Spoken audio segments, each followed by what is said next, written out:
This is the original esport racing game. This is iRacing.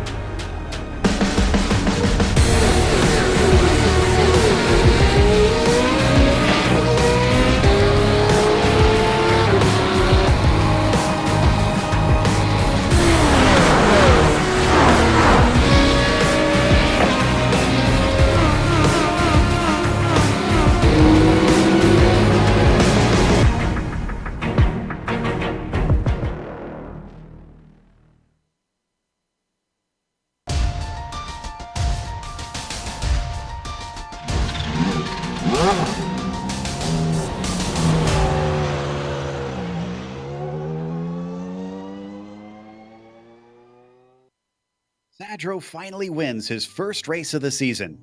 That has closed in the points battle, but it's still going to take a monumental effort by the American to dethrone Gaspers. With today's track being part of the base content here on iRacing, both drivers are undoubtedly well familiar with this circuit.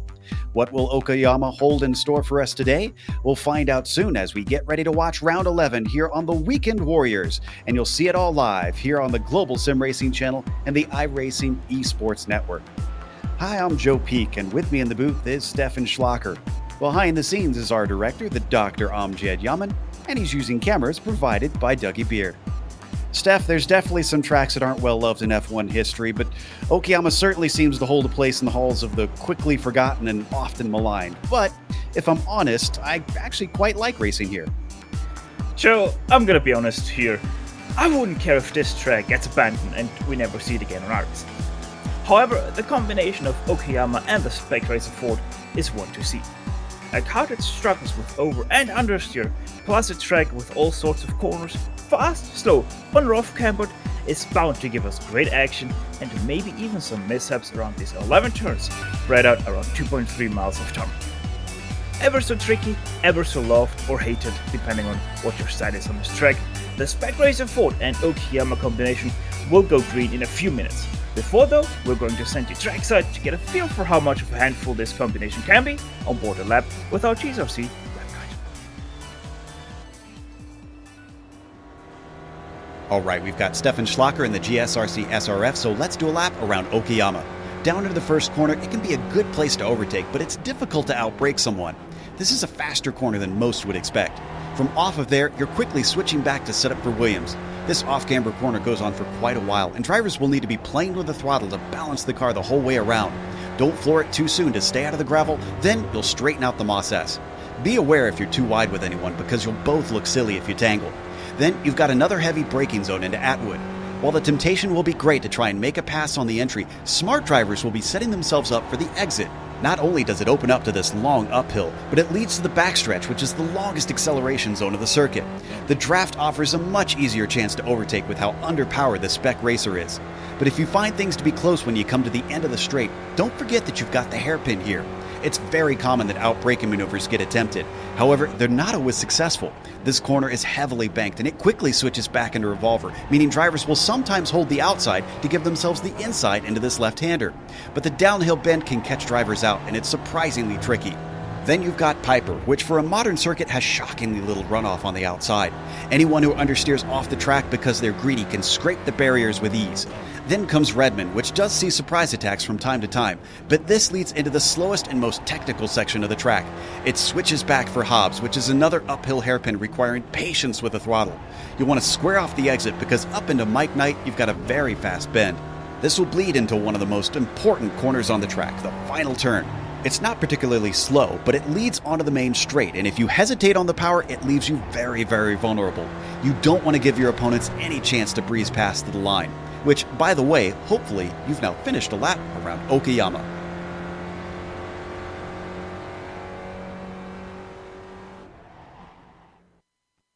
You see a lap around from on board that Spec Racer. These drivers will certainly have a lot of sawing at the wheel to do on certain corners. But sawing away at the points lead, Daniel Sadro has been trying to catch David Gaspers. Last week, Gaspers was not able to show And so he did cut it down a little bit, but you can see 57 points behind with 2 races left, 100 points for win. This is going to be a difficult ask as Gaspers is here today. And Juracek in a very close fight for third with Jerry McAreevy and Steve Elson. Look at those 3 separated by 1 point among them. So that's going to be fun to try and figure out who winds up on the last step of the podium in the points battle. Now, we have an amateur championship. It's called the Spec 2. Steph, how's that sitting? Well, Joe, it's even crazier than the Spec 1 class for the third place, because Bob Kern is leading 390 points to his name. Edward Doherty 8 points behind. He's tied though with Hugh Haycox, that's the son of Ian Haycox, who is in 8th place overall. Then we have Dominic Bureau, another 8 points behind in 4th place. Nikashuk, he's already quite far off this. He was once our leader in the Spec 2 class, 50 points behind now, but those 4 drivers ahead of him, super close, super exciting, and they're also most of the time very close on pace to each other. If you've never watched the Weekend Warriors before, let's give you the rundown of what today's race will actually be like. There, you can see we are in round 11 out of 12, as we mentioned. We are expecting 1 pit stop on fuel. In fact, they can't make it all the way because they've limited the fuel tanks on these cars. The setups are open, so they can try and get a little bit of speed out of messing with the way that this car is set up, though it's very basic. It's a 40-minute race today, and like I said, 100 points for a win, but they ration it so that it's always 25 points for last place. Considering the large field we have here today, which was expected for a free track, you can imagine that the points gaps are going to be a lot smaller. They get some penalty points if they do get off tracks, and there's some places where it'll be easy to rack those up. They also have a spare car. Now, the Weekend Warriors is, as always, brought to you by Sim Stickers. Whether it's button boxes, steering wheels, or keyboards, they have you covered. You can find out more about them at simstickers.co.uk, with a huge thank you from us here at GSRC for them sponsoring this season of the Weekend Warriors. Also, just to remind you that you're watching this on the iRacing Esports Network, make sure and subscribe. It's very easy to do so. If you scroll below this video on YouTube, you'll see a big red button that says subscribe. Click that. You won't miss a moment here on IESN. We've got a merch store that's been recently opened here on the Global Sim Racing channel. We're selling a few items, including a t-shirt. Now, we've made sure and gone through the proper channels on these t-shirts. They are FIA Grade 1 for being a headrest in the car. So if you find your neck just not quite holding up with the G-forces here in the Spec Racer Ford, you can wad it up, put it at the side, duct tape it in, do whatever you need to do, and it will guaranteed keep your neck safe and keep it from wearing out during the race. Right now, qualifying is going on. David Gaspers holding the provisional pole. McAreevy, though, has been pretty quick both in warm-up and here today in qualifying, Steph. He's ahead of Sadro right now. Yeah, and he's only about, 700th away from his own personal fastest lap that he's had in practice. So, yeah, Gary McAreevy doing a great job. He showed already throughout the many seasons of the Weekend Warriors that he is a force to reckon with. He had a little bit of a lackluster season last time around. This season, he's regaining speed again, and he's really showing it here today at Okayama. Now, as we watch on board McAreevy, he comes around to finish another lap with about a 10th and some change to catch up to Gaspers. He could still take the pole away. That certainly won't be easy, as David is quick almost everywhere we go. As he crosses the line, looks like this not his quickest at a 44.6 last time through. We've got a pit reporter with us today. Ryan Walker has hopped out of the car and joins us here on the pit lane down there, ready to run back and forth and get some information. Ryan, I know you're pretty savvy with the way the pit strategy tends to go here. Is there anything particular that you're looking for drivers to do? Is there anything special about this track? Well, Okayama being such a long track, I think there could be a mixture of strategies being used possibly. There could be one that we discussed before the broadcast called the Stevie Race strategy, where people will maybe try and pit early or try and pit it halfway and try and do an undercut. Or you could do as some of the front runners have been doing this season and try and go as long as possible and take take maybe 1.5 gallons at the pit stop to get you to the finish. But it'll be interesting to see what happens, Joe. We'll keep an eye on that, and we'll be going back to Ryan throughout this race as he keeps an eye on who's doing what down there in the pits. Just about 5 minutes left here in the qualifying. Sadro still has not managed to move himself up into second. And even though Gaspers could wrap up the championship, it's also not quite as likely that'll happen today unless something drastic happens to Sadro himself. Antonio Reese currently down in 10th. Also getting ready to finish the lap, coming around the final corner. Keeping half an eye on Sadro because he's coming around. It looks like that was an out lap for him, as that was a slow one. Reese, in the meantime, as he comes to the line, a 44.9 is his quickest. Let's see what this one is. 45 flat, just shy of where he could potentially up himself. Steph, this place, sometimes it seems like it can be a little bit difficult to pass. I've noticed from races we've seen in the SRF that it looks like the draft, even though it's there, it doesn't seem like it's quite powerful enough to make an easy pass. What's your thoughts? No, this time around, these Spec Racer 4 drivers will most definitely have to work to make their passes happen. You have sort of a long straight up to the first hairpin of 3 total on this track, but yeah, no, you really have to work for your chances, and you really have to be at top of your game to be up with the leaders. Now, one thing I want to say or add to the topic of strategies is that this is one of the hardest pit entries for this Spec Racer 4 because there's a little left-hand kink in the right-hand turn that goes into the pit box, so you really have to be careful because if you hit that grass there on the left side, you are going to be spinning out, and that could potentially be a pit entry blockage for everyone behind you. One more thing we also have to mention is that these cars will most definitely struggle with the back-to-back hairpins in the last sector because of all this under and oversteer these cars produce on and off the top. Yeah, I never really like that section. If there's one big criticism I could have of this track, it's that little back and forth hairpin through Redmond and Hobbs, especially with the awkward gearing of this car through there. Now, Donald Fitter has been having a very good qualifying himself. He's up to 4th and actually just went above his teammate Daniel Sadro. That demotes him to 5th, with Jason Perry also now showing some speed. Spider-Man is back, and he is on row 2 now. Now, you saying that the Spec Racer 4 is awkward to drive through there. Imagine Formula 1 cars driving through there. Yeah, oh gosh, I can't. that can't have been fun, especially with all the power that those things have without any of the downforce helping you in those slow corners. Perry giving quite a tow to Fitterer right now, with Fitterer both behind him in the timing sheets and here on track as he's going to try and make a pass. Well, never mind. That's going to slow both of them up, most likely. I was going to say maybe he could allow Fitterer to jump him with the draft that he was getting. Not really for Fitterer. For Fitterer, that is actually still a normal lap because he didn't really have to slow down more. He wasn't forced by Perry to stick on the inside of that hairpin. So, yeah, expect for Don Fitterer to at least better his 44.586. Not with that line, though. Certainly looks like it is tough to try and get the cars around here quickly, especially with how tight it is up at the top. These last couple corners themselves can be tricky with them being relatively swift. Gasper still our pole sitter by about a 10th, and I see that Jerry McAreevy has headed into the pits, which should be the day over in qualifying terms for Jerry. He cannot improve from there because there's not enough time. We ride on board with Gaspers as he goes through the hairpin, now through Revolver.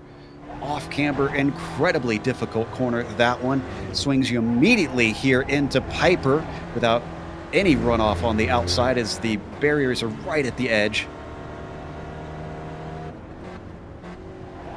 Currently, the temperature on the track about 88 degrees Fahrenheit, 31 degrees Celsius out there for our European viewers. So not super hot. We've seen a lot worse around here. Should be decent conditions. Gasper's now coming around to finish up. Is he going to be able to get across the line to start a new lap? Should be. Let's see. 5, 4, 3, 2, 1, and he's across the line with about half a second to spare. That was very, very tight, and that one didn't count for him. He's only had one lap that has counted, incredibly.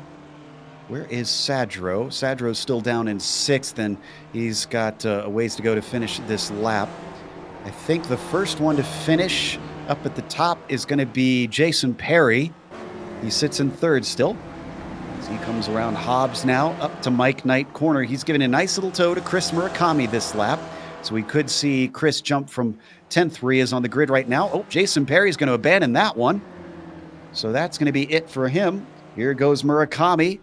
Let's see if this was any quicker than his 44.9 that he set on his 3rd qualifying lap. He's had a lot of tries out here. So he's certainly not, for lack of trying to improve, up to a 44.8, and that gets him to 9th. Sadro stays in 6th. Go ahead. The next driver to cross the start-finish line will be Bob Kern if he chooses to do so. Yes, he does not. Okay. Yeah, Kern heading into the pits. Samuel Dick, the next one, coming up. Sitting in the 119. Also going to abandon his lap. A lot of drivers not seemingly happy here with their final runs.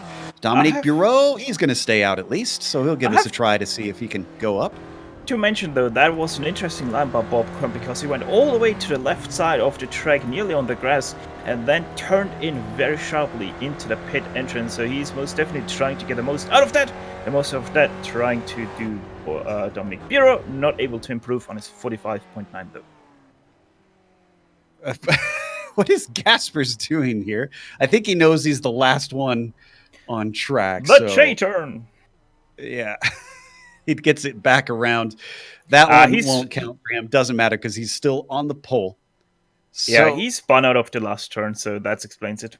Yeah, that's going to be our grid set. We got a lot of drivers to go through, so let's go get through that starting order. David Gaspers on the top spot with Jerry McAreevy in 2nd next to him. Then it's Jason Perry on the inside of row 2 and 3rd. Donald Fitterer starts in 4th with Steve Elson in the 5th position. Daniel Sadro all the way down in 6th. This is not looking good for him today. Erwin Rotkins starting in 7th with Antonio Reese in the 8th spot. Chris Murakami jumped up to 9th on his last try, and Ed Doherty rounds out your top 10. 11th place goes to Samuel Dick. Alongside him will be Miroslav Jurček in the 6th row. 7th row will be lined up by Ian Haycox and Brad Holden. Nico Schuck, 15th place on the grid for him. Adam Bradshaw, 16th. Emil Orsha, 17th. Zachary LeVay will be taking 18th spot on the grid. Austin Winner to be taking 19th place. And running out your top 20 drivers of this grid will be Kellen Rhodes. Pascal Montmorency starts 21st today. Hugh Haycox way down on 22nd. We're used to seeing him much higher than that. Tom Gradwell, P23, with Jim McGill in the 24th spot. Then in 25th, it is Paolo Brim. Outside of him, it's going to be Nick Carty in the 26th position. Brian Short starts 27th, and Bob Kern in 28th. Let's see if we can get anything out of that pit entry practice. 29th goes to Dominique Bureau. 30th to Jeff Jacobson. Aaron Frigley rather far back for his likings, only 31st on the grid for him. Paul Jackson 32nd, Jeff Cantor 33rd. Mark Geehan will be lining up in 34th place alongside Timo Bruyin in 35th. Wayne Walker to be taking 36th position. Julio Forcelin, we have seen him much further up the field already this season, only 37th for him. Ramon Regalado, extremely disappointing qualifying for him, only 38th position. Enrico Garante, 39th. 40th will be going to Glenn Pauli. Mats Joblom is the last car to qualify this round. He is starting in 41st position. Rick Hansen and Ian Wilson to be taking 42nd and 43rd on the grid. However, Wilson, I don't see him in the server. Alongside Wayne Walker, also not in the server right now. So we might be missing 2 of our 43 drivers, but still 41 cars is a big field. You can see just how big as they get ready for this rolling start. If you're wondering how to keep track of the Spec 2 cars, and if you're a fan of one of them, just watch out for the numbers 200 and above here on the cars. If they're below 200, they are part of the Spec 1 race, but every position does indeed count out here. So the Spec 2 drivers do have incentive to race with anybody out there on the track, even though it is a separate championship. Much lower conditions in terms of heat on the track. The sun went away, the clouds came out in between qualifying here in the grid, and it is now 78 degrees Fahrenheit. So much cooler. Hopefully that won't throw anybody for a loop in terms of setup. The Porsche pace car can go in a little bit later than our cars can. Don't expect them to enter that way. They have to enter on the early pit entry. Otherwise, they will get penalized. So David Gaspers out of the final corner. He waits patiently. How long does he hold them? Everybody checking up behind. He doesn't want to give them too good of a run down to turn 1. Oh, he's holding them a long time. McAreevy holding with him. Green flag is out on the loud throttle. Daniel Sadro way back there. Ducks out to the outside immediately. He timed that to perfection. He might be able to get a few spots here depending on how brave he is around the outside. Gaspers immediately getting up to the lead, leaving behind both Perry and McAreevy. Elson having a look, and it looks like Sadro did not gain many positions. He fell behind around the outside.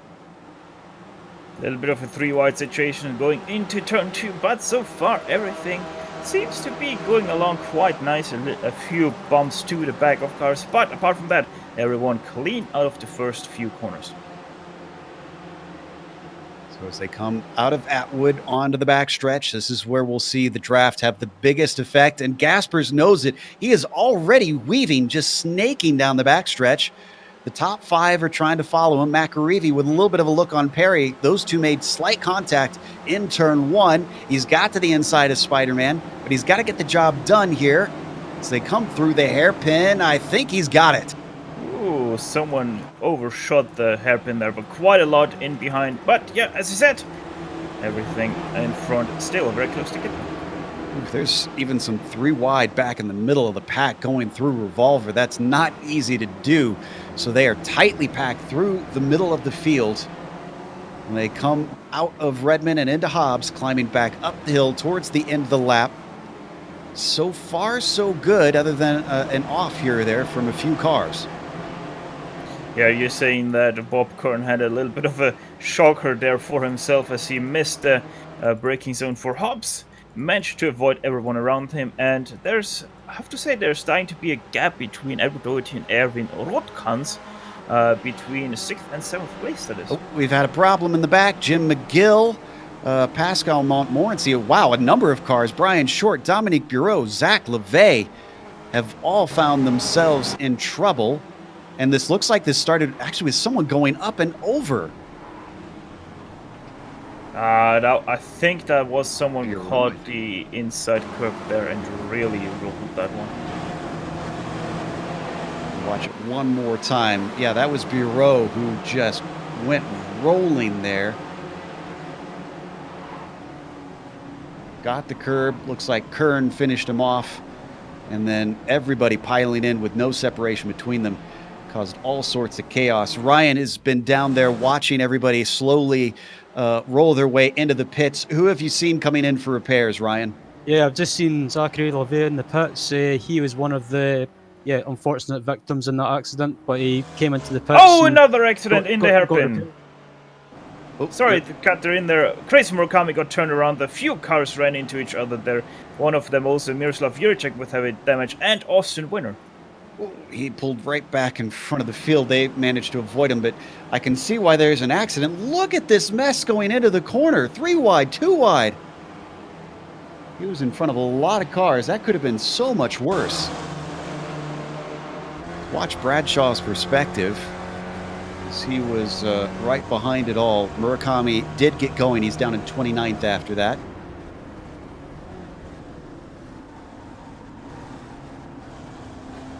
Wow, he picked the right side to be on there. Though he did get balked a little bit by cars checking up. Bradshaw still running in 13th position. Meanwhile, up at the front, David Gaspers holds about a half-second gap over Jerry McAreevy. Jason Perry also falling off of McAreevy a similar distance before we get to a battle between himself and Steve Elson for third place.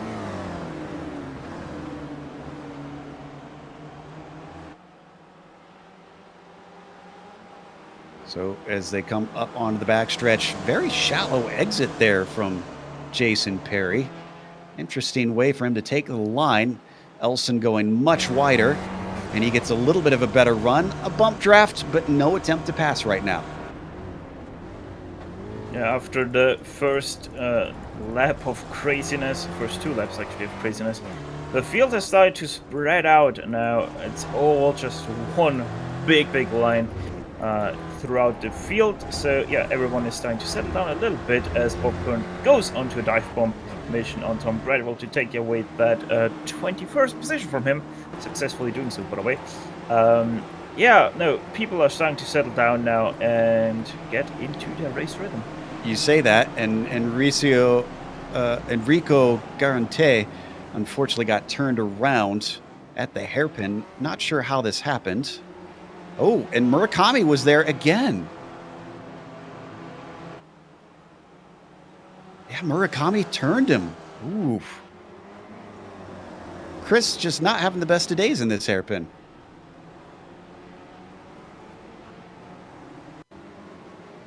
Watch it one more time here just to get a little bit of a different perspective. There's Murakami back there.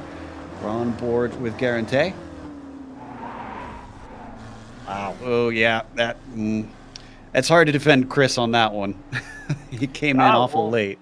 Yeah, that was rather ambitious from Chris. There's no sweet talking that one. That was just all on Chris. He has to hopefully put up his hand there somewhere, maybe in the forums, and take that on his chin. Meanwhile, battle for P3 not over, and they're being joined by Donald Fitterer behind them. You can see Elson last time, well, he's doing the same thing he did before here, Steph. He's just giving him a little bit of a bump, seeing if maybe they could, what if he wants to catch up to Jerry McAreevy here and see if they could fight for second.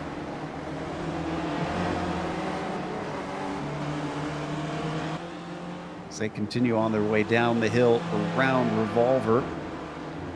As close as this is, sounds like we got a lot of action down from 19th place. Aaron Vaguely involved in that one, along with Ian Haycox and Bob Kern. Yeah, sorry. Sorry, that was Nico Schuch, who we saw losing control and managing to barely catch it coming out of Revolver. Yeah, I'm so fascinated right now by all this mid-pack kerfuffle there. It's about 2-3 battle packs that spread out a little bit and then really come together, really fight again, and then spread out again, and just goes back and forth like that. And yeah, Nico Schuch right in one, or rather no longer in one, as that one goes from about 17th place now all the way down to, what is that, 22nd, that is Tom Bradwell. Jump back up to the leaders. McAreevy actually holding the gap pretty well. Antonio Rees. Perry is dropping back. What happened to Rees?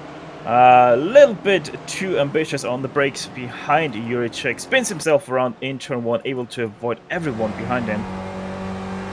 Very lucky for the guys who had to go a little bit evasive there on Antonio Rees through turn 1 and 2. Well, it sounds like Ryan's been listening to the radio of Powley's pit team. What's happened with Glenn? Sounds like there's been some drama, Ryan. Yeah, I was just watching Glenn, and he just had a spin into the hairpin in the last sector just before the final couple of corners, but he's managed to get going, and he's not got any damage, so he's managed to keep going. So he's got that 250 running again.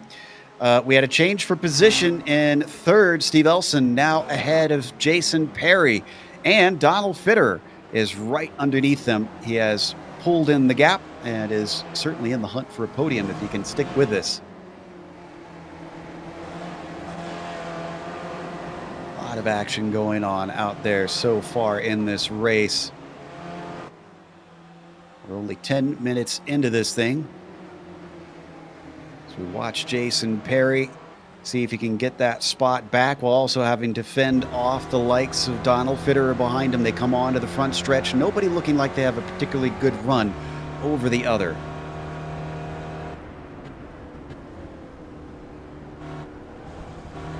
Wonder when we'll see our first drivers come into pit. We don't have Stevie Ray here, so sometimes hard to tell, but Steve Elson often is among our early takers.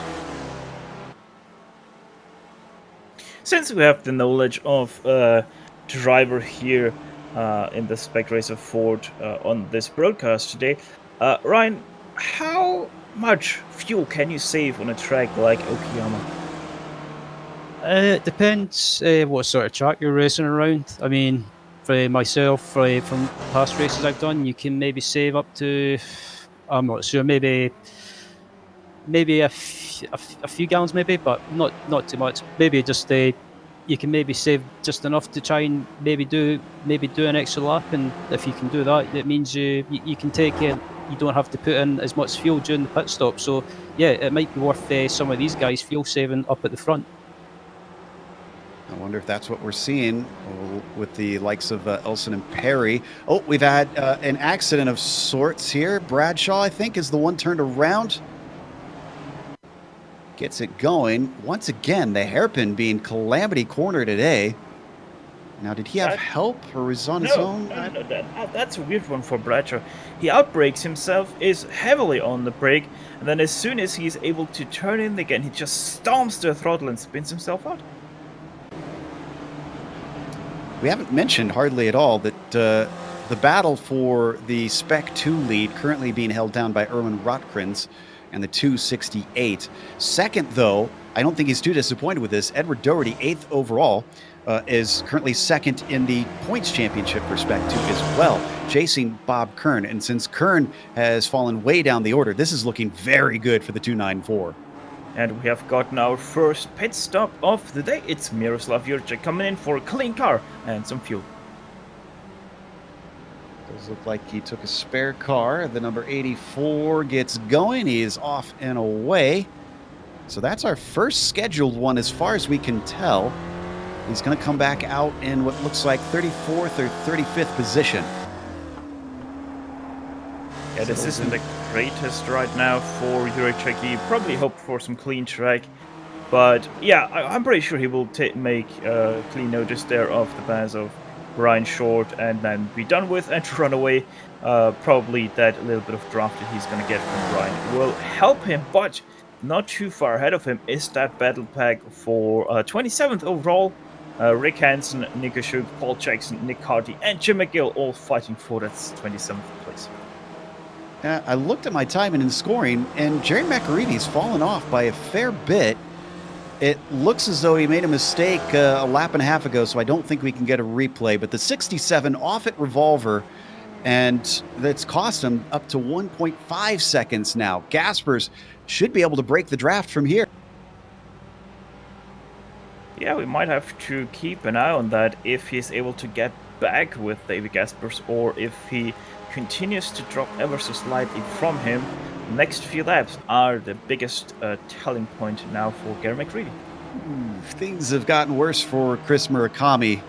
He's had more contact. This one, it was Jeff Jacobson who got turned around, lost a lot of positions in Redmond. Oh, but you know what? This one I wouldn't put as much on Chris. We watch the replay here. It looks like Jacobson starts losing it first before Chris ever touches him.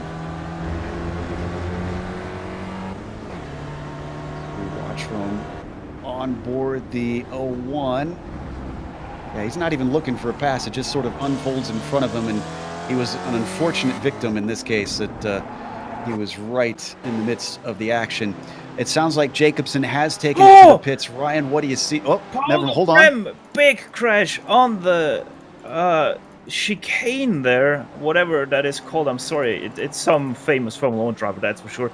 But yeah, Paulo Brem gets turned around by Kellen Rhodes, and then all hell breaks loose as he's stopped right in the racing line. Yeah, vaguely, unfortunately, got a little bit of that action as well. So 3 cars with a high-speed incident. That's not going to do well for them. I think Garante is headed into the pits. Let's go back to he's taking a tow. Let's go back to Ryan, see if we can get an update on some of the cars down there, including Jeff, who we were talking about before. Ryan, what do you see? Yeah, I was just watching Jeff stop, and yeah, it was a 10.2 second stop according to my timing software, and yeah, that sounds like he's took about two around about 2 gallons, so it should be enough to see him to the finish. Oh, and Elson is coming towards you right now. This is the one we're talking about. Tends to come in early here, Ryan. Yep, just watching Steve in the pits, just checking to see what his pit stop time will be. And yeah, no tyres, as I mentioned before, so it'll just be fuel only. Just looking at the pit stop time, and it looks like it'll be round about 10.5 seconds. So that's a decent stop there from the 56 as he returns back onto the track. And that's also going to put him in the midst of traffic just ahead of Murakami. He returns in 20th position, but he is now our highest pitter. We were wondering, Steph, on whether or not McAreevy could regain on Gaspers. I'm going to say that's a no. It's already up to 2.3 seconds between them. Yeah, I think this is a goner now for Gary McAreevy. Probably has to focus on just staying ahead of Jason Perry and get home in that second place. Unless something happens with David and he himself makes a mistake, which is pretty unlikely unless he gets pressured. David Gaspers is probably a goner. Oh, Brett Holton, who was in a nice little fight with Winner, finds himself turned the wrong way out of Revolver. He gets it going without any dramas, but he falls to 13th in the process. I was just about to mention, because our director had spotted Winner there on screen. He had gained a lot of positions. Instead, our attention unfortunately went to the number 8 car. You see Winner currently 9th after starting in 19th. Of course, this is what I would expect from Austin, as he usually in the past has qualified much farther up into the top 10.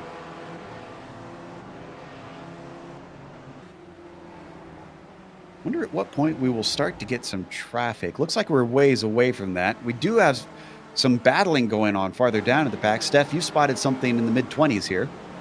Yeah, this is for 25th position and 26th position, all behind Paul Jackson, and it's a 6-car, counting Jeff Cantor into that 7-car battle pack for that position, as also Chris Murakami now in the pit lane. So this is all about now 25th position.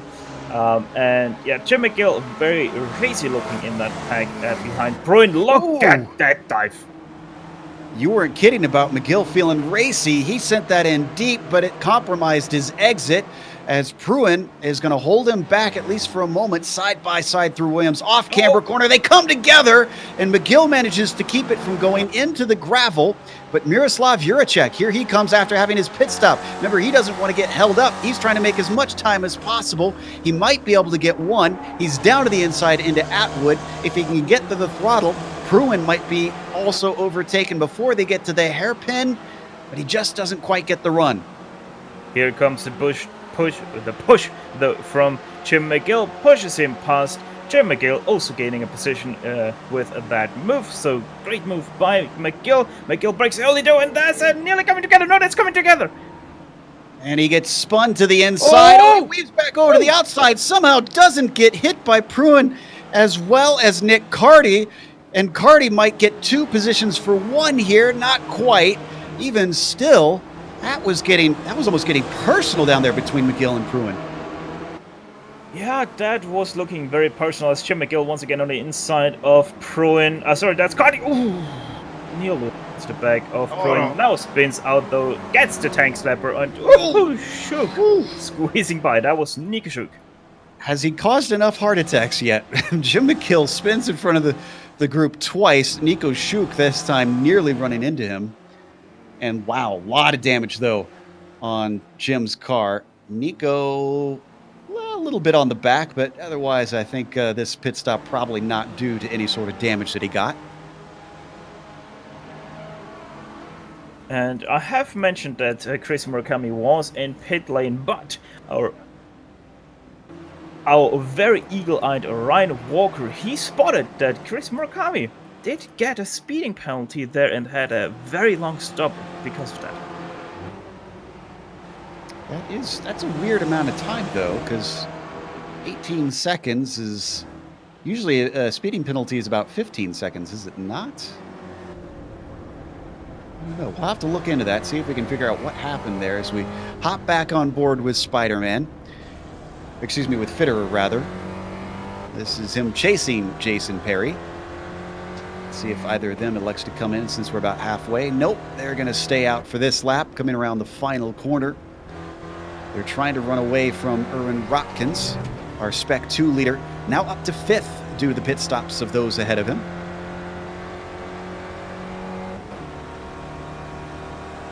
Had a few decently fast drivers come in and out. We mentioned Juracek has taken his stop. Winner and Dick have also, and now Antonio Rees is trundling down pit lane. Aaron Vögele about to join him as he also goes in the pit lane. And who is that? That's Paulo Brem with an extremely damaged car. I think he actually missed the pit entrance and is now actually blocking Aaron Vögele. So very unfortunate timing for the pit stop of Vögele. That's, yeah, not going to help. In fact, he's going by him. I wonder if Brem was maybe damaged enough that he couldn't even keep up to the pit lane speed. There's a lot on that right side of the car, driver's right. Oh, and he missed his stall on top of it. There, it pops back into place. So spare car for the number 27, just as vaguely heads on out of his pits.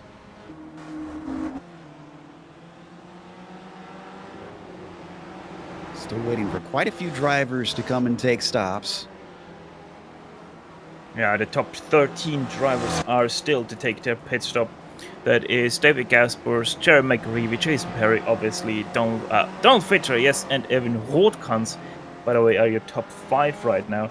The battle for 23rd now is still going on. That's still the battle behind Timo Bruin, Nick Carty, Antonio Rees, they're side by side right now, and Jeff Cantor. So it's only a 4-car battle now, but still very hot.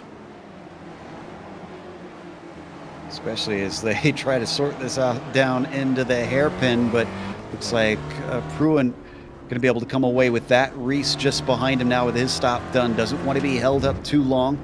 Nick Carty and Jeff Cantor behind. Out of Piper they go, heading towards Redmond. Sometimes you can see sneak attacks into here, and Reese thought about it. He turned in early, but he was covered off by Timo.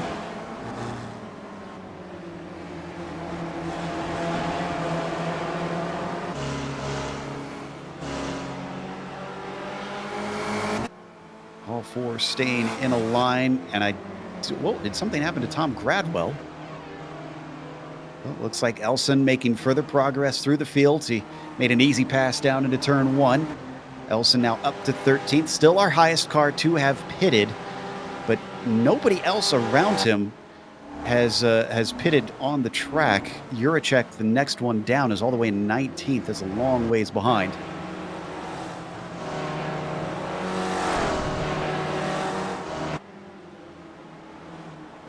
One guy I want to mention right now, Steven Elson in 14th place right now. He is actually, 13th place. He is your highest pitter right now and only 38 seconds behind David Gaspers, which means if Gary McCreevy continues to lose his time because he's no longer in the draft of David Gaspers, Steven Elson will actually be able to jump Gary McCreevy due to his pace and strategy. And we heard Ryan talking about that the early stop could be useful around here. McCreevy's got a little bit of damage on his car. I think that was with the contact with Perry, was it not, in the first lap? It's on the right side, so that would pay credence to that as he laps the car of Giulio Fercolan. Ian Haycox coming in for, Hugh Haycox, the other one. He's coming down. That's the younger of the Haycoxes. If you've never watched this series before, Ian and Hugh are indeed related. Ian, the father of Hugh. And even though it says France down there, don't let that fool you. He is an Englishman studying abroad in France. Well, he's an Englishman that's back on the track now. And in 21st, and not looking too bad compared to those around him who have pitted. It's a good stop for him. You know, we talked about Perry and McAreevy making contact. Perry himself has been dealing with Donald Fitterer for a long time. The 111 has just been riding the coattails of the 97 almost since the drop of the green, it seems. Davey Gaspers in the pit lane now, the green car. Former a white-black car, now green-black car. In the pit lane, he takes a little bit less risk through the pit entrance. Let's see if anyone follows him. Yes, indeed, Gary McAreevy slides his car into the pit lane quite literally there. He had a little bit of a sideways moment going through the rider. Jason Perry also in pit lane, Donald Fitter in pit lane, Erwin Rothkranz though in 5th place. He goes past and will take the lead for now.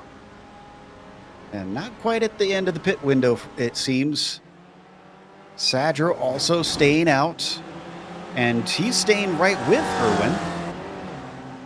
Now, we haven't really watched Daniel, despite us hyping up the championship battle. I'm not sure how long he's been staying in the draft here, and if he also has potentially been saving fuel. Glenn Pauli just lost the car ahead of Edward Doherty. Both go heavily into the wall. That's a big blow for Doherty, who was looking at a good top 10 result. You can see the tire tracks just leading off and into the barrier. Here's the replay. That's the dangers of coming up on back markers. This is not good for Doherty. Again, he's fighting for a championship in Spec 2. And he hasn't taken his pit stop, so probably going to be coming in now to get those repairs and try and lose as little time as possible. Take that spare car and get back out there. Gaspers returns in 4th place.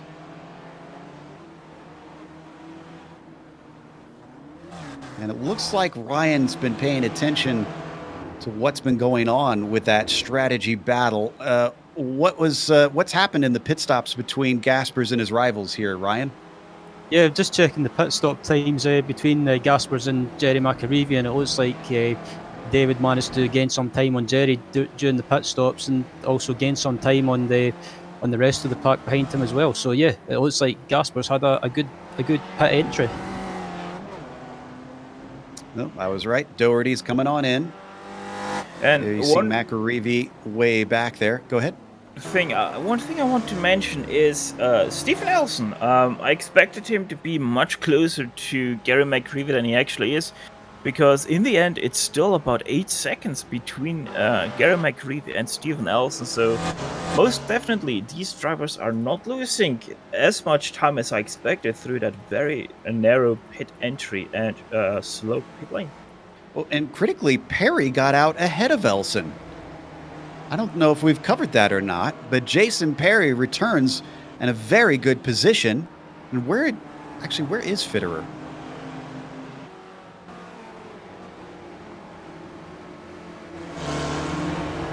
Okay, something strange happened. It looks like Donald Fitterer had a speeding in pit lane penalty because his stop was about 13 seconds longer than anyone else, and that, yeah. Jason Perry with a mistake. Oh, no. Oh, actually, he got help there. All right, let's watch the replay. Elson, who was given chase, was chasing a little too close. Gave him a punt down into Atwood. That spun him around. Now, Tom Gradwell did get by, but Gradwell is yet to pit, so he'll get that spot back. Let's watch from Elson's view here. Yeah, that was a pretty solid thunk. Yeah, and that pretty solid thunk is normally what does the trick to spin a car around. Daniel Sadro finally takes his stop. Rotkranz stays out yet another lap. Gasper's easily going to be able to jump Sadro, of course, but we want to know about McAreevy, Elson, Perry, that group. I think we'll be out ahead of Perry after his problems. McAreevy obviously also jumps, but it's much more likely against Stephen Elson that he's able to come ahead out of the pits. He's now off the pit limiter, and that is actually going to be close, but I think Elson will have the advantage there into turn 1. Let's see. Yes, indeed, the momentum carries him past Sadro. Squeaked by with inches to spare. That'll promote Elson to what is 5th right now. but what I believe will be third once we get Rotkrins and Orza in their stalls.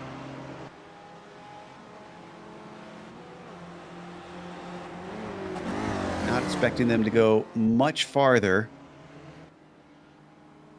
I'm sure that Jason Perry in that 97 not happy about his situation now. He could have been in there with Elson and Sadro fighting for those spots, but he is a long ways back after his recovery. So we watch our current leader, Rotkrins, come up and around Redman and Hobbs. The 268, our leader in the Spec 2 as well. And there he heads into the pits. Just him and Orza needing to pay. Do we have a problem with Winner here? Yeah, Austin Winner, it was in the hairpin. Does it all by himself on the inside of Miroslav Juricek. Just is going to be braking a little bit too hard for the likings of his brake bias, and thus spins it around. Humble spin for him, doesn't hit anything, loses 2 positions though to Samuel Dick and Donald Fitra. Rotkrins is in, Orza pits, Tom Gradwell joins them. Also see Kellen Rhodes taking his stop. So at this point it is just Cantor, Carty, and Pruin. There's Rotkrins, the Benelux driver, back out and running. Where is he returning though? 6th position. Just ahead of Juricek. He is staying ahead of Juricek, and now with that, everyone has pitted thus far. Actually, no, I'm gonna take that back. Jeff Cantor hasn't pitted yet. Nick Carty, the same, and Ramon Regalado. They're all coming in right now, but the battle is for third on track as Elson is ahead of Sadro, but scantly so. This is now settled into where they should be, thanks to the pit cycle finishing its way through. So it's got to be settled out from here to the end on track on who is going to be the last step on the podium. Sadro says it's going to be me as he ducks to the inside of Steve. Can he outbrake him into there? Oh, a little bit of a lockup on the inside tires from Sadro, but he manages it well. Clean and smooth move from the 51. Just how you know him, that's how he does his overtakes, clean and smooth. That's how you want to have every pass happen. Also, we have to say that Steven Elson, he gave him quite a lot of room there, went quite far to the outside, probably tried to switch a route that didn't really work for him, though, as they now go through the second set of hairpin. And Sadro most definitely, I wouldn't be surprised, I have to say it like this, I wouldn't be surprised if Sadro is now also able to pull a little bit away from Steven Elson because he has the better pace. We have another slow stop. This one was Rotkrins. He's down in 6th. He should have been in 5th when he came back out if he had a normal stop. But once again, I'm seeing that weird 18-second stop here, Steph. I'm not sure if that's just they haven't figured out the fuel strategy yet or what there. Maybe he has missed his pit stop because, if I remember correctly, that also counts. No, it was 18 seconds in his stall. Yeah, I'm gonna guess that he didn't get his fuel strategy right then, because 18 seconds is too slow for speeding and pit lane penalty. That's what I was thinking. As right now, this battle continues for the 3rd spot. Sadro ahead of Elson. How hard does Steve try and fight this? Steve is 5th in the championship right now. And he's one of the ones that we saw in that battle for 3rd in the points. So he does want as many as possible, even though he is ahead of those rivals around him mostly.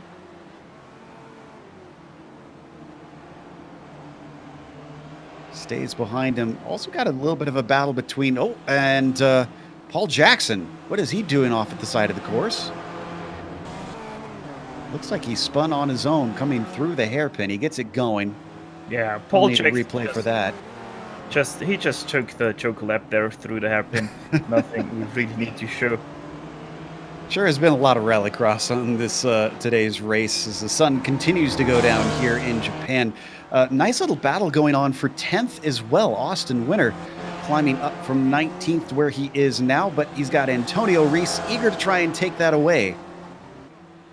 Yeah, both drivers with some mishaps and really bad qualifying. So we have to say it like this: Antonio Reese normally not the guy you find just inside or just outside the top 10. Same with Austin Winners. He started in 19th place, only now is in 10th position. So Austin Winner, he had a great start. He gained a lot of positions and then had that spin that we covered a little bit earlier that did set him back to the hands of Antonio Reese. So maybe they will start to work together and get that 3-car back ahead of him as Stone Fitcherer just had a little bit of a bump and run on Miroslav Juricek there, or nearly a bump and run, because Juricek was a little bit loose, but both able to continue as once again Fitcherer very close on the back of Juricek. Donald's not shy right now. He really got close to the rear of Miroslav Juricek. It was inches between them. And once again, he's got a good run. Juricek obviously not feeling very safe because he covers off the inside as they come to the hairpin. Sometimes you can get the pass done from this side. Fitterer, unfortunately, not going to be able to do that move now. He's got to be careful because that is Sam Dick just behind them. And Reese did get by Winner. Let's look at the replay. This looks like it happened down into the hairpin. Nice little slipstream, out braking, and Reese says, "Thank you very much. I'll get back into the top 10 now." Now, I just want to hype up the battle for 3rd place. And when they say, oh, it suddenly got a 3-car battle, well, false alarm. It was Mats Sjöblom that they lapped. It's still close, though, and there's 4 minutes left, 4.5 minutes left. So we're looking at 3 laps to go, it seems. Yeah, should be right. 3 laps to go. Don't think they can make 4 unless they find the American choke lap on this track. Samuel Dick still looking at the back of Fitcherer, who is looking at the back of Juricek for that 7th position, and I wouldn't be surprised to see Fitcherer try it once again into the hairpin. All right, let's watch Donald, see what he's eager for. He's going to take a look on it. And he is going to try and stick it in there, and they do touch. Dick barely avoids as he goes around the outside, almost spins the car, trying to save it in the dirt. And that compromises his exit enough that Reese is going to be able to get by, as well as Winner. That was not smooth, unfortunately. Not smooth, and you could nearly say it wasn't smart by Fitcherer, especially with that backstretch coming up just too eager on the brakes there into the right-hander there and spins out Juricek. That was never a gap that is going to open there for you, Tunnel. So we come back live. I'm not sure that Donald's going to be having a nice conversation after this race there. Oh, we have something wrong with Regalado. I think he had a little bit of a fight with Bradshaw, and he didn't touch. It was awful close. Kern actually had a front row view. You can see him in the orange and blue back there. Just manages to dodge around in time. Yeah, no touch, no anything there for Ramon Regalado. He's now right behind the battle pack for 17th place. That's Chris Murakami, Bob Kern, and Kellen Rhodes. So that is now a 4-car battle, which also means that Bob Kern lost a lot of time there trying to avoid Ramon Regalado, as they are back together in that pack. Oh, up in 3rd. Was there a mistake from Daniel Sadro? Because suddenly Elson is by. I think it was. As they come down to the hairpin, Sadro maybe has a little bit of a look, but Elson's going to cover him off. He's got it. Let's see if we can pull up the replay on Atwood Corner.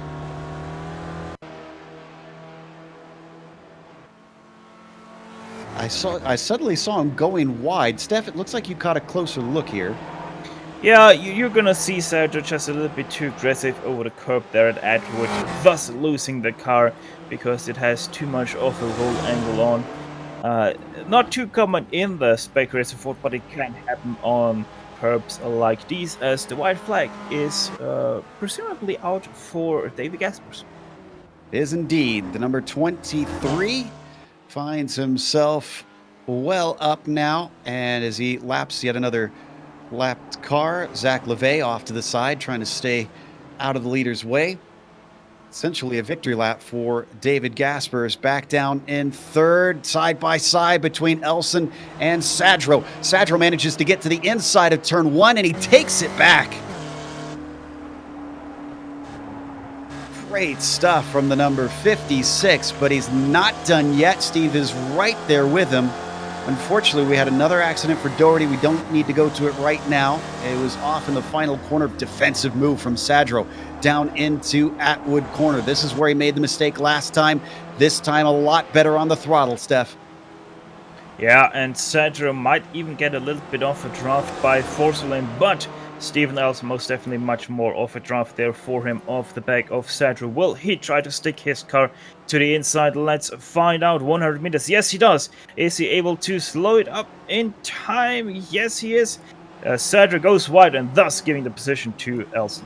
I don't know why he didn't cover it off. He's going to look to the inside of Revolver once again, but it's just not quite going to work.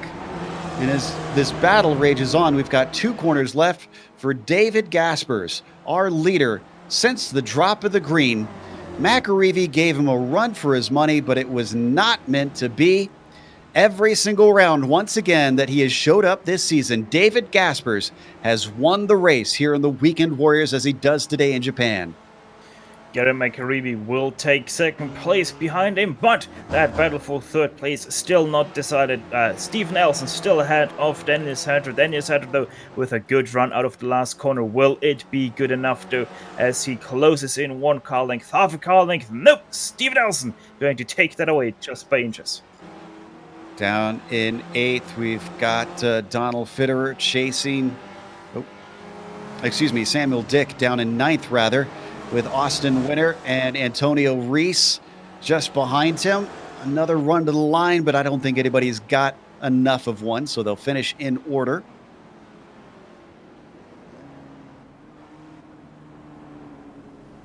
Meanwhile, Regalado also trying to hold off Rhodes.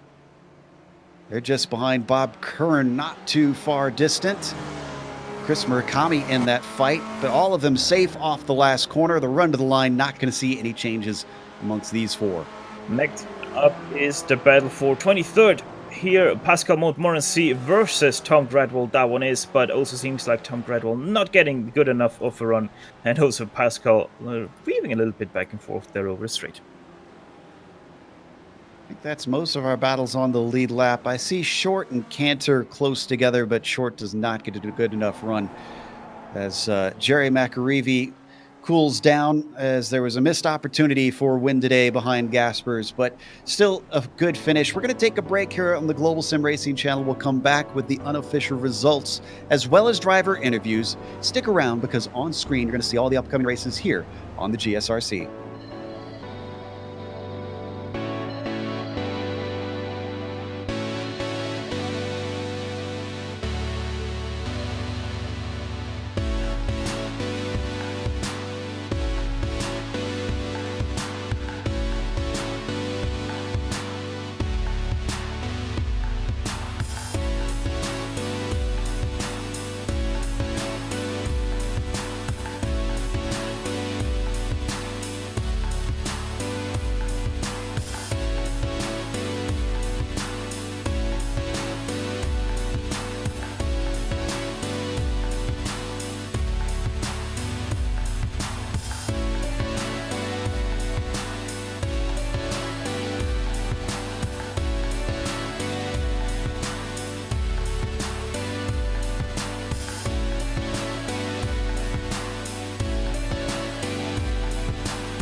welcome back to Okayama. We just watched round 11 here in the Weekend Warriors. The championship has not settled out, but it's certainly looking a lot more in favor of David Gaspers, especially since he won another race with Jerry McAreevy following him home in second. Once he lost the draft, it seemed like that was it for the 67. Steve Elson fought all the way to the line. Daniel Sadro forcing him to even go defensive as they come down to the checkers, and there was less than a tenth between them. But third went to Elson, Sadro with fourth. Jason Perry, a top five, although he started in third. He might have some words, of course, with Steve Elson after the race. Erwin Rotgrens in sixth position with Donald Fitterer finishing seventh. Sam Dick winds up in P8. Austin Winter in ninth, and Antonio Reese rounds out your top 10. 11th place went to the 96 machine of Emil Orsa, ahead of Miroslav Jurček, just about ahead of him, 6th between those two. Ian Haycox started in 13th, finishes in 13th. Sounds like a boring race, but his race was far from boring. Same can be said for Brett Holton, started in 14th and finishes right there. Adam Bradshaw, he himself gains only a single position, but his race was also quite eventful, with about getting involved in about 2 crashes there in this race. Chris Murakami, one of the worst races he could have dreamt of, only gets a 16th place from his 9th place starting position. Involved in about 4 wrecks, 2 of them not to his fault whatsoever. Bob Kern, 17th place, he is going to be taking from 28th, a bigger jumper to Ramon Tecalado right behind him. 38th up to 18th position. And then Kellen Rhodes, he himself gains 1 position, and Geoff Jacobson running out to top 20 drivers, gaining 10 positions from 30th. Pascal Montmorency can't complain because he started in 21st and he finished in 21st. Tom Gradwell, 22nd behind him.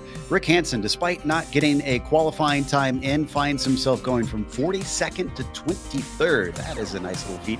Aaron Vagley himself from 31st to 24th. Then you get to Hugh Haycox in the 25th spot with Jim McGill finishing in 26th. Very aggressive out there today. Nick Carty in the 27th spot and Brian Short in 28th. Jeff Cantor gained a few along the way. He winds up in 29th position. Paolo Bram falling down instead and winding up 30th. Gaining 4 positions was Timo Poin, all the way down in 31st position. He's also the last car on the lead lap, which is quite staggering. 31 cars on the lead lap. I don't think we have seen such a big number for quite a while in this series. Edward Odie, the first car, 1 lap down in 32nd. 33rd to Nico Schutz. Zachary LeVay, 34th. Julia Forsley, 35th. Dominic Biro is going to be taking 36th in the stat sheets here. He started from 29th position, so really not the race for Dominic. Matteo Blom gains 4 positions in 37th. Paul Jackson, 38th. 39th to Glenn Cole. He's also the last car to finish today's race. Enrico Garante, 40th, and 41st goes to Mark Geehan, with Wayne Walker and Ian Wilson not taking the green flag in 42nd and 43rd. We have our winner here to talk to us. David Gaspers joins us in the booth. And David, I understand you got your clock fixed a little bit and you managed to show up today. Yeah, it would be a bit embarrassing to do that twice in a row. So you managed to take the lead early with that pole, but it looked like Jerry McAreevy was managing to hold on to the draft quite a bit. He stayed with you until it looked like a mistake on his part. Were you finding it difficult to try and shake him? Yeah, Jerry has good pace around you, so unless he makes a mistake, it's almost impossible to drop him. I think after that hairpin after the straight in the double left-hander, he made some sort of mistake, but then had a 1.7 second gap or something like that. And after that, he couldn't really follow anymore. Now, we were having a lot of debate before we went live here in the booth. I know Stefan's not a fan of this course. I am, I guess, one of the few that likes this place, and we know a lot of F1 fans tend to deride Okayama. But what are your thoughts? Do you like driving here? I guess it's an okay track. I just don't like hairpins, and there's too many of them here. This is true. They have those in abundance. Well, congratulations on another victory, and I guess we will see you at Spa. Yeah, thank you. As David Gasper is leading the championship, winning the race today, has not lost out on victory yet this season when he shows up to the race. But that's it for our interviews. Nobody else has come to talk to us, apparently. Not sure why everybody's afraid to come and have a little discussion here about the race, but it's okay. We'll wrap it up anyways with a big thank you to our sponsor. Sim Stickers can be found, once again, at simstickers.co.uk. And hopefully we can continue to give them plenty of thanks as the seasons progress, because they do a lot to help keep this thing going. Also, thank you to iRacing for putting us on IESN and making sure that we are seen by plenty of people. Make sure and subscribe yourself. All you got to do is click the big red button. Thanks to the companies that provide the software and the hardware for our broadcasts. They're listed here on your screen. And an additional thanks go to June Lalonde, who provides our wonderful music. See the screen for how to get a hold of more of her great work. Thanks to the team today, Steph, Amjad, and Dougie. If you'd like to find out more about GSRC, including upcoming races, you can find it at globalsimracingchannel.com. Also, check out our social media. Our Twitter is at GSR Channel, Facebook, Global Sim Racing Channel, and Instagram, GSRC_Graham. Like we mentioned, the finale will be in Belgium. That'll be Spa, Sunday, December 1st at 2:45 p.m. Eastern. But we have upcoming races for other series listed on the screen, so check those out and mark them down on your calendar. But until next time, race clean, race hard. We'll see you on the track.